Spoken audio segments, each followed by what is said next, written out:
Ramogi TV. Kwa kanyo ni piny owacho kokalo kuom migawo mar tudruok kod lony manyasani dhi nyime kod pogo masinde mag kompyuta e sikunde ma pacho kaendie mondo osir somo manyasani kendo nyuolo yuto ne rawere kokalo e yor mbui. Kane olose mbalariany ma Maseno, jatend migawo mar weche tudruok Owalo owacho ni obiro neno ni sikunde duto mag primar, sekondar kod kuonde tiegruok mamalo obedo gi masinde manyasani mabiro konyo somb jopuonjre kendo konyogi e loso thuolo mag tije.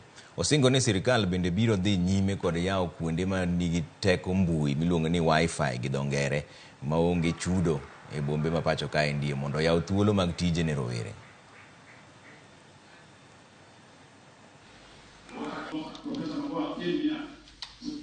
Tich mani bet godo e ofis chon ka ng'ato deta icha en koro sani odok mathin. Tich ma wan godo sani en tich ma nitiere kompyuta, iluongo ni digital skills. En tich mitiyo go bwongo mari to gi kompyuta.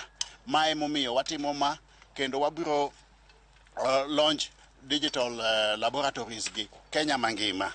Wadwa dhi piny nyaka e ward ka ward Kenya ka wabobet gi gimiluongo ni digital hub.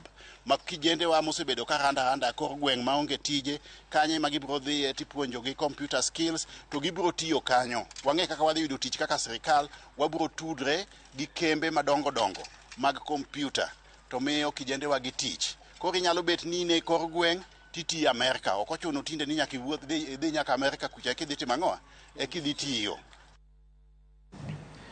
Jata tije mar duol matayo nengo mauta